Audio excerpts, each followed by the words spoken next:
Okay, everybody. Today, first of all, we're going to hear from Sari and Mark, who are talking about SSO and content piracy, very obviously from Elsevier.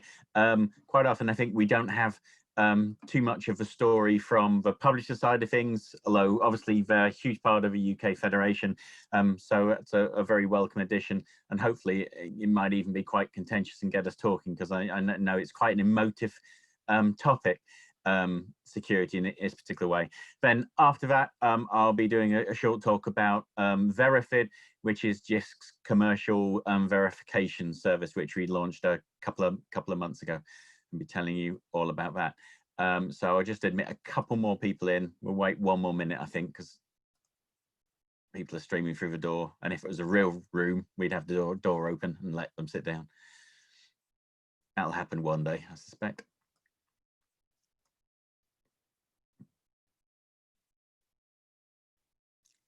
Okay, sorry, I think over to you now.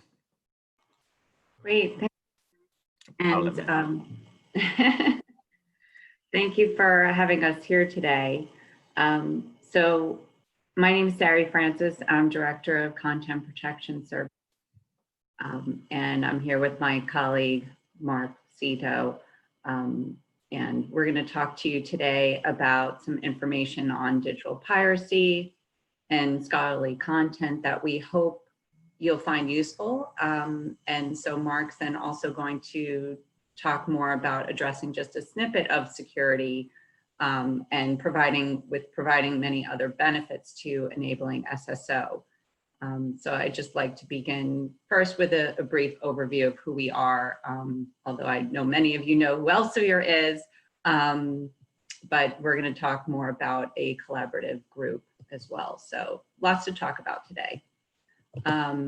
So first, let me see, make sure okay, there we go.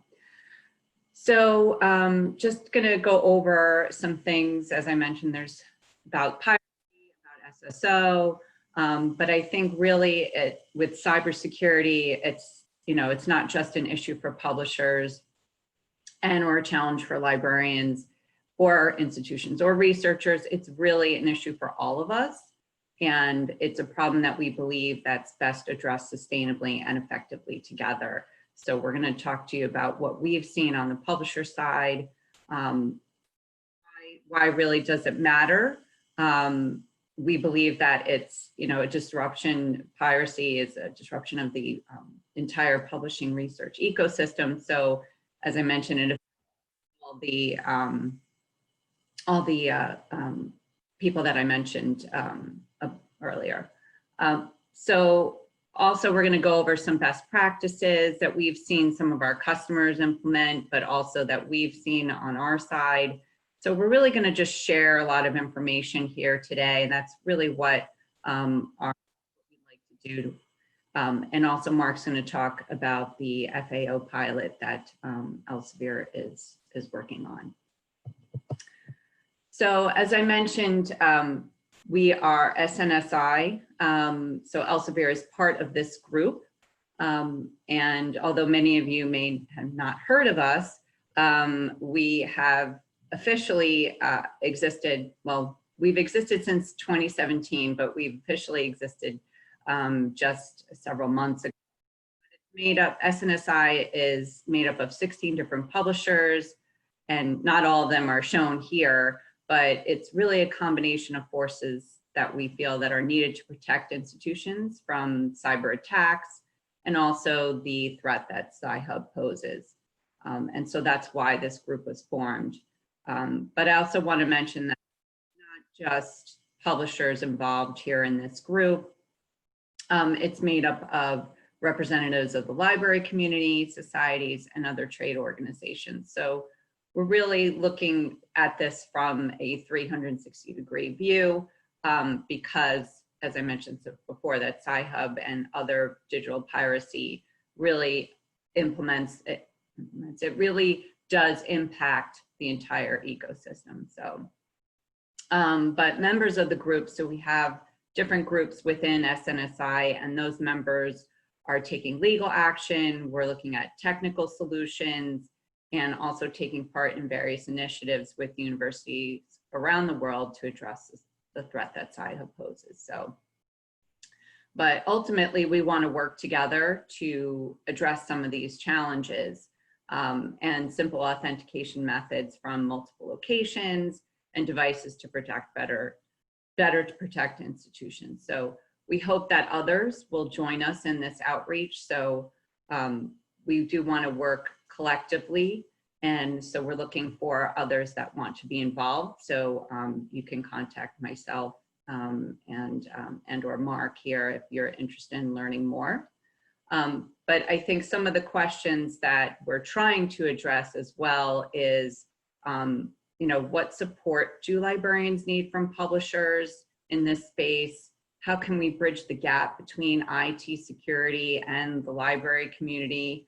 And also, how can we effectively balance the need for access and the need for security and data protection? So, and I think Mark's going to talk a little bit more about that when we get to that slide. So moving on.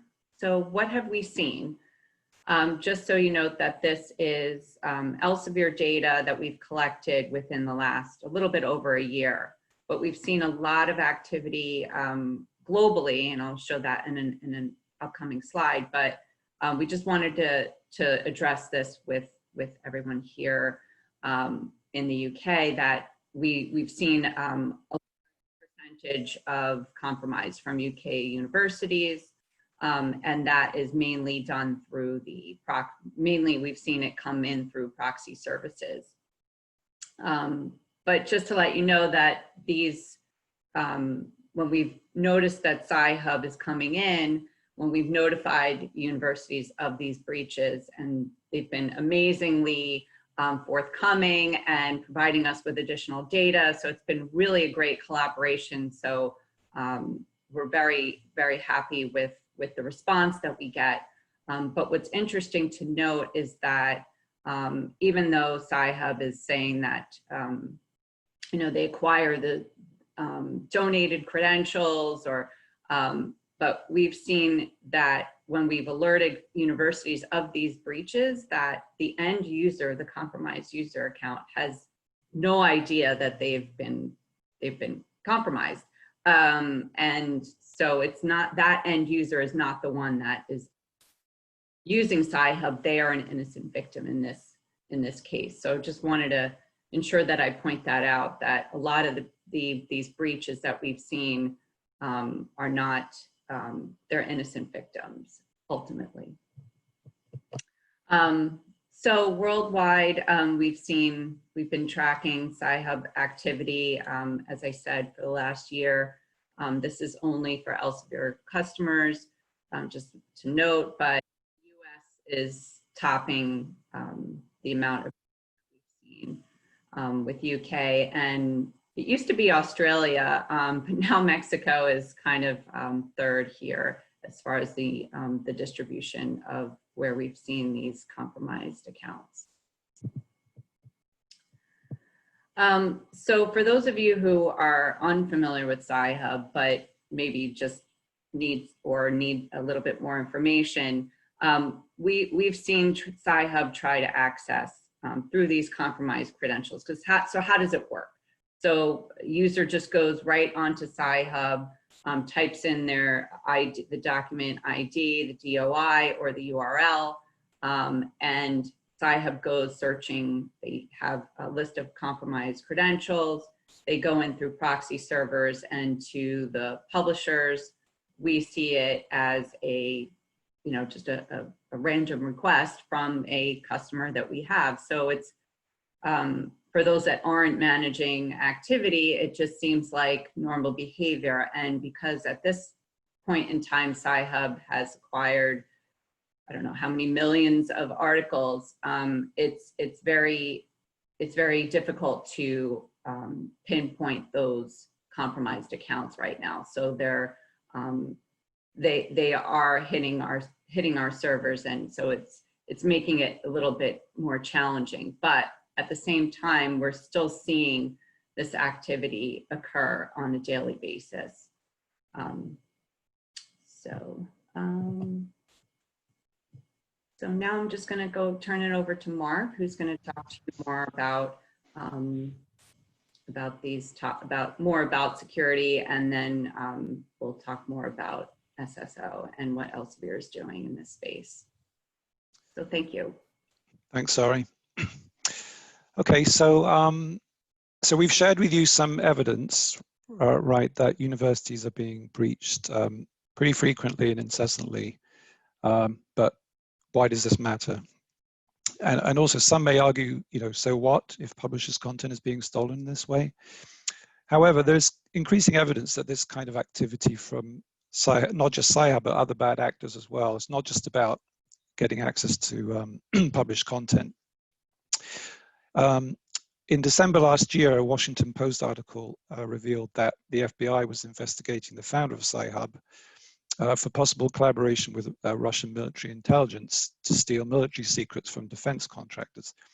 And for those of you who haven't seen that article, we've got a reading list at the end of these slides where we've got a link to that article. And also here in the UK, the National Cybersecurity Centre issued a report last September in which they detailed two main threats to UK universities. So the first was criminals seeking financial gain, for example, through like ransomware attacks, and also from nation states looking to steal personal data and intellectual property for strategic advantage.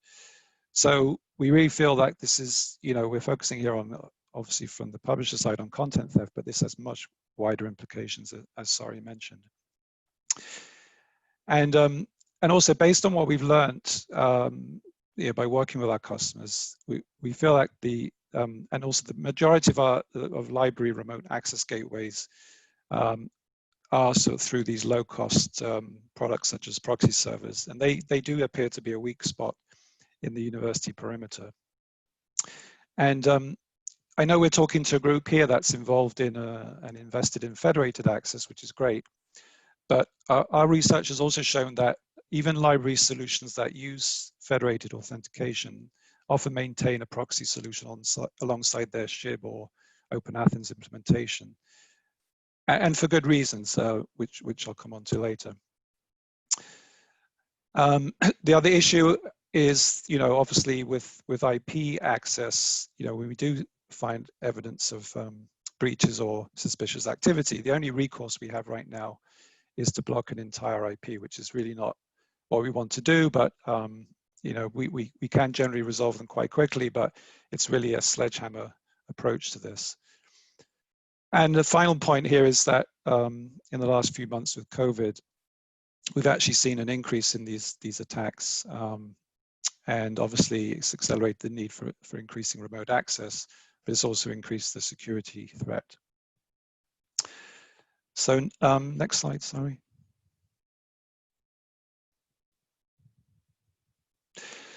So just to kind of share some of the things that we've seen some of our customers adopt to protect themselves from these kinds of threats. And we know as phishing campaigns become increasingly sophisticated, really educating users on the perils of sharing library resource credentials or other login credentials is really key. Focusing on reducing the number of times the user has to log in through SSO and federated access, and also adding greater security through like multi-factor authentication. And also consider bringing all the library subscriptions to electronic resources under SSO infrastructure with SAML-based federated authentication. In the area of monitoring and testing, this is something that we really need to work on. So we are working on building better monitoring and alerting systems, really so we can do sort of early warning when we see evidence of suspicious activity or breaches, so that you can act swiftly. Leveraging our partners. So I guess that's kind of why we're here today, to talk to you. Elsevier and others in the industry, and Sari mentioned Sensi. We're keen to partner with you to share cyber intelligence and strengthen our security together. And finally, I think Sari also mentioned this point, the partnership between the library and the IT department is key. We've seen Some institutions where this is very good and very strong, and others where not so strong. And we think this is a key area to focus on in terms of looking at this as a shared sort of responsibility. So in terms of partnerships, the other thing I wanted to talk to you today about was, and maybe you can go to the next slide, sorry. So Elsevier has started a pilot project here to see what it would take to move off IP access and move to federated authentication only. And before any of you go off tweeting that Elsevier is about to switch off IP access for its customers, let me reassure you that that's not the case. But what we're trying to do by talking to customers and partners is really to try and envision a future without IP access and what that would look like, because we know there are many challenges. Some of our more sophisticated customers, particularly in the corporate space, are already doing this, but there's a lot more that we need to do to make this a viable option for the majority of our customer base, and also more importantly for the users. So the pilot is looking to partner with some institutions around the world to validate whether this is a feasible way to go. Obviously, along the way, we'll be testing out our implementations of seamless access and get FTR, because they're obviously federated base as well. And then working on areas to improve the user experience and other aspects of the service to make it more seamless. And what we hope to do is present our findings at different forums like this. Next slide, sorry. So some of the things that we want to address come under these sort of categories. Obviously, the user experience, we recognize that's often an issue for end users, and that's one of the things that RA21 Seamless Access is trying to address. Also around federated authentication configuration, and also we do know that for a lot of smaller to medium-sized institutions, it's a cost prohibitive. So we do have quite a large number of customers who still don't have access to any sort of federated authentication. We're looking at areas around customer support, departmental level accessing for licensing and reporting. This is something that's come up quite a lot in our discussions with customers, and we're really keen to explore this further, as we think this could be a benefit. And then obviously, very importantly, security and privacy issues. So I think, sorry, the next slide is our last slide.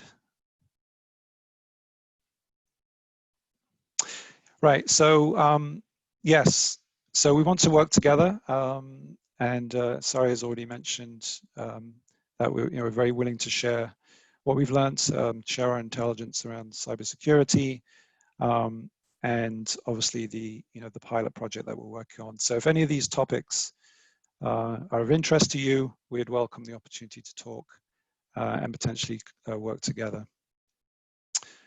So I think now we can stop here and maybe take any questions or comments.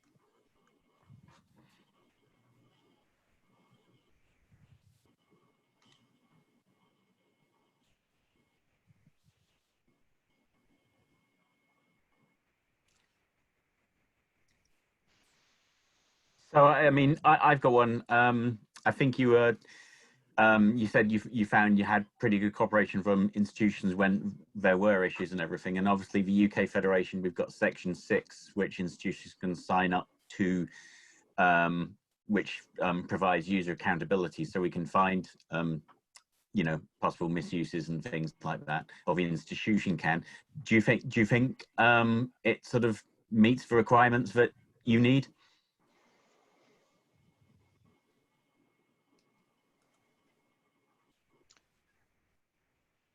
Sorry, do you want to take that one? So I'm sorry, Mark. So the Section 6, I'm not that familiar. So Section 6 is part of the UK Federation terms of membership, where a institution can assert user accountability, and it says, we know who our users are. So if there's a case of misuse, we can work out who that might have been, obviously. And I'm just wondering, is there anything as a community that we can be doing more? I mean, I suspect, again, the other area is with user experience. It was interesting, you said an awful lot of people who are having their accounts compromised don't know it, so I'm assuming they're being phished. You know, Yes. can we be giving more guidance on UX and best practice, not just in, say, publisher resources, but to stopping end users doing things naturally, which tends to get them phished? Yeah, that there's a lot that can be done there. And so I think educating end users and working alongside IT, because I'm not sure if this is in the, you know, this is practiced widely in the UK, but I guess I would say I'm not sure how the policies are with credentials. I know probably every organization has their own policies, but just, you know, ensuring that there's that consistency, or you know, that for the users to be educated. I don't know if, you know, for example, I'll just throw it out there. So alumni could still get access. Is there policies, like, do users have their those users, and also current students and staff, are they on MFA? Do they have to change their password frequently? What's the overall policies that can help kind of sort of tighten that up a bit?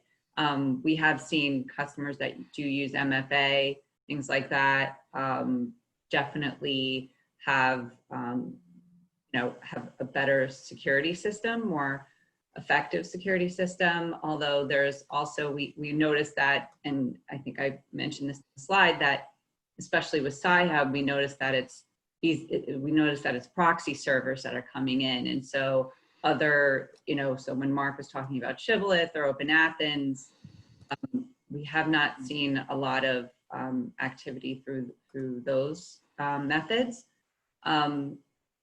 That's not to say that, you know, again, there still needs to be that overarching education. So again, with just end users, students, staff, but also I think, you know, there needs to be that connection with the libraries and IT to understand what those policies are if they're not aware. So I think that's. Yeah, actually, sorry, there's a kind of related question that came up about are proxy servers seen as more easy to pirate, even if you have MFA, SSO on your proxy server? So I mean, I think if you do have MFA on your proxy server, then obviously that, yeah, gives a much better layer of security. But in our experience, that's not the majority of cases. Right. And by proxy servers, do we mean general purpose ones such as Squid, or do we mean easy proxy? I think both. Yeah. Yep. That's fair to say. As someone asked about what do you mean by departmental level access licensing reporting? So, so I guess you know, through SHIB attributes, it is possible to set up, you know, different kind of access based on a departmental affiliation, which we haven't seen used very much. And then, but you know, where we think this might have some value is being able to sort of report that usage back to the customer to see how the resource is being used across different departments. So it's something, you know, it's supported right now by, you know, via attributes, but something we'd like to kind of explore more with customers if that's an interest.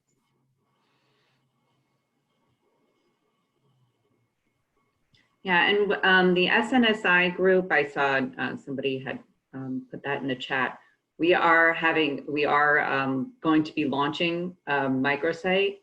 I'm not exactly sure of the date. We're hopefully launching that, and that will have some more information about security, best practices, And there'll be resources for both librarians, researchers, IT. So we're really trying to, really target all those types of audiences.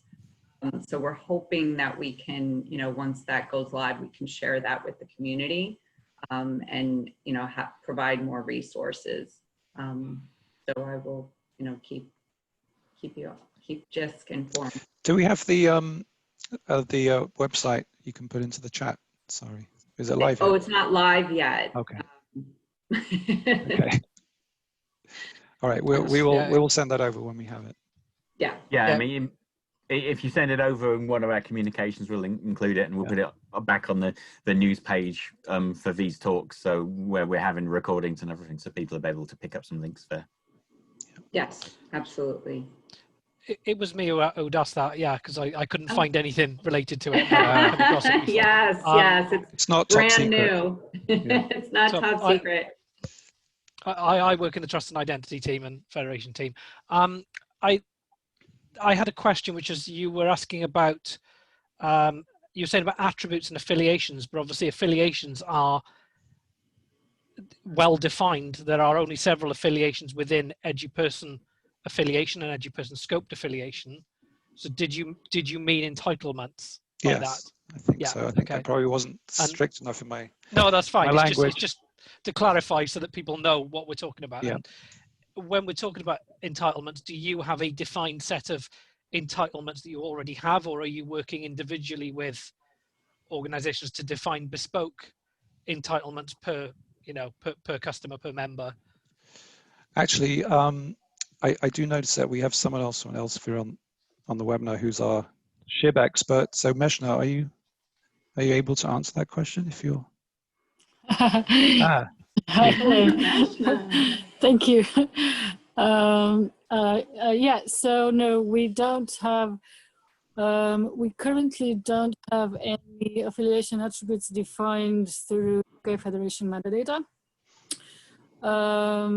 We do not currently negotiate on an SPIDP basis, so as to which attributes can be released for that purpose.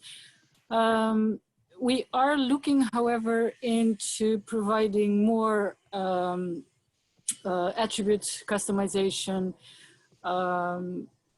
Yeah, so currently we don't, but we are looking into it, and how to, which attributes to use for that kind of purpose, what is scalable, what makes sense globally, not just for UK IDPs, but globally for all IDPs.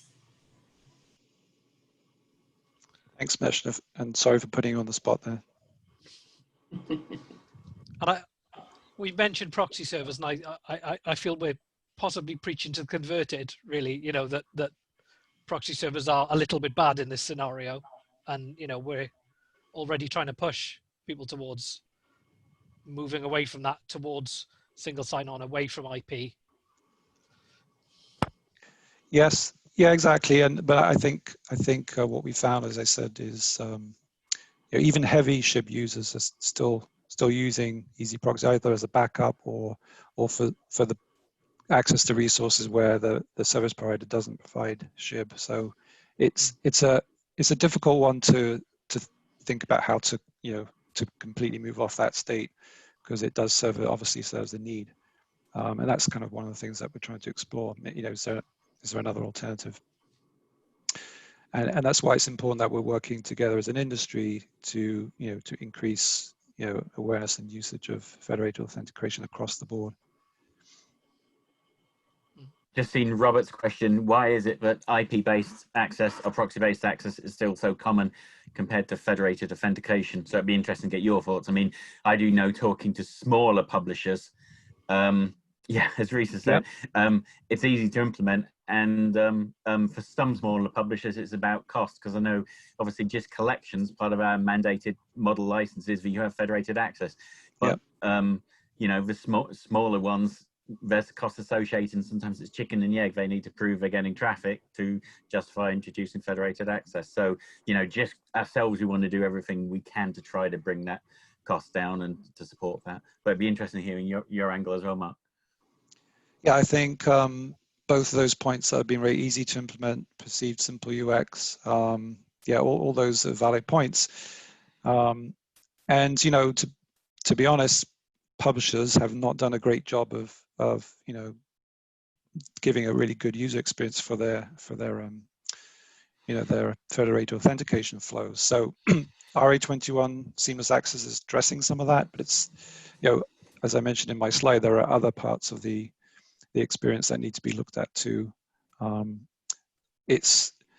yeah, I think there's just a lot of inertia, right? It's been the method since for past 20 years to get access to resources, and it's just something that's really sort of got a lot of staying power. Yeah, and I think you know, obviously with piracy takes place at some point, there's knock-on cost. It probably pushes licenses up. That puts pressure on institutions. Yeah. And if licenses do go up, it possibly means institutions don't take those subscriptions. So, you know, it's in everybody's interest to try to be in more secure authentication, cost-wise. Yeah. See, there's another attribute question, which, Meshner, can you? Similar to the other one, I think. Sorry, I was closing the windows. I didn't hear the question. I've got construction going on outside my house. What was the question? It's in the chat. Oh. From Christopher Hoskin. Can you see it? Yes, eduperson entitlement.